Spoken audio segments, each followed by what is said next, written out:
And now we go on to the specific pieces of gear that you want to have.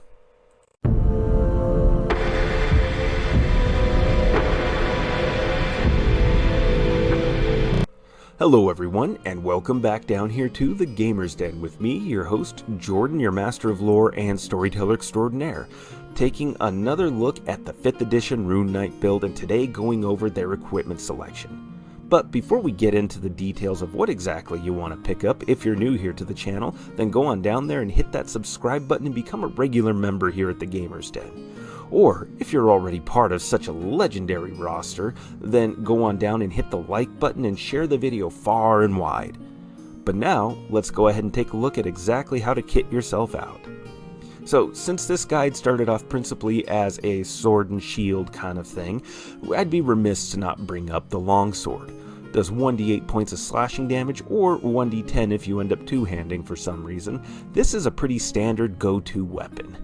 With dueling, you'll be getting a +2 damage when you're one-handing and don't have a weapon in your offhand, and your 16 strength will be adding another +3, so you'll be minimum doing 6 points of damage and topping off at 13.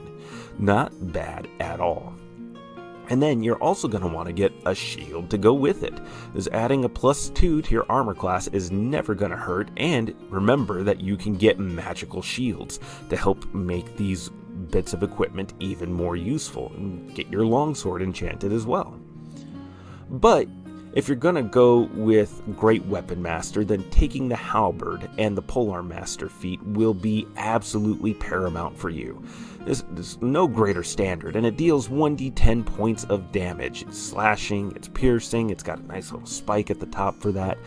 All the way around, this will be a great piece of equipment for you. Just remember that with Polearm Master, you're going to be eating into your bonus actions and your reactions each round. So that needs to be balanced out against the usage of your runes. Those are going to be your principal abilities. And then also, I really recommend getting full plate as soon as possible. This will give you an 18 to your armor class, but it does inflict disadvantage on all of your stealth rolls. But we weren't really all that worried about stealth to begin with, and honestly, you can go ahead and just kind of skip that. And then, going on from there, we have the Mantle of Spell Resistance, and this will help make up for one of the greatest weak points of the fighter class. This will give you advantage on your saving throws against spells, and this is all of your saving throws against spells. So this piece of equipment is actually really critical, although it will cost you a pretty penny. And then, as I mentioned before, getting your shields and your other pieces of equipment enchanted will help to expand your options, and the animated shield does just that. For when you're two-handing, or if you end up needing to drop your shield and grapple a target, this will still allow you to retain your armor class bonus from your shield, because magic will animate it and keep it moving around. This is absolutely great. Definitely really handy to pick up, especially for those of you going the two-handed weapon route. And then also, if you're particularly worried about stealth, then Boots of Elvenkind will help to negate the disadvantage your full plate inflicts on you. So this will be invaluable if this is the kind of thing that you need to worry about, although over the Boots of Elvenkind, I would recommend something like Boots of Flying. These will give you a great deal of maneuverability and ability to close the distance with flying enemies or those enemies who are in very hard to reach places.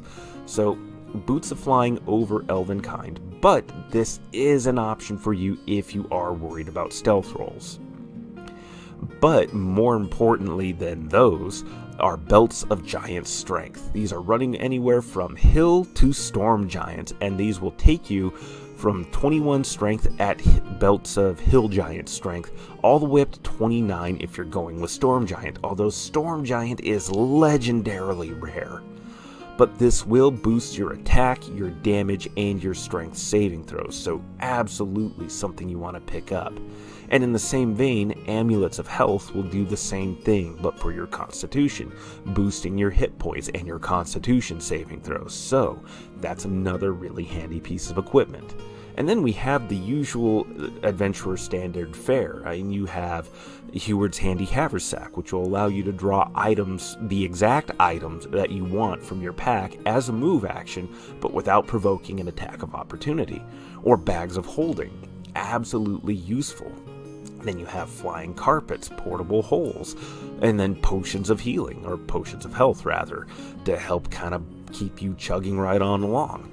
Now, and that will also help to free up your cleric's spell slots, or whoever your healer may be. This will help free up their spell slots from having to worry about patching up everybody after every fight. So definitely there's a whole array of options out there, and we haven't really talked about the different toolkits that you can have, thieves' tools, blacksmithing tools, an artisan's makeup kit or disguise kits, things like that, but those are dependent on the skill proficiencies that the tool proficiencies that you pick out as you build your character and put everything together. So whichever tools you're proficient with, I definitely recommend you grab those. But thieves' tools will probably be fairly useful for you. Adding in your proficiency to their usage will be absolutely critical. But again, that all just depends. So what do you think? Go on down to the comments below and let me know your thoughts. Is there anything you would add? Do you disagree with any of these particular selections? Go to the comments below and let me know your thoughts, and we'll engage in discussion. Hit that like or dislike button either way, and let's get this going. And remember, if you're new here to the channel, go on down, hit the subscribe button, and share the video. But with all that said, I've been your host, Jordan, your Master of Lore and Storyteller Extraordinaire. Thank you all so very much for your time, and you all have yourselves a good night.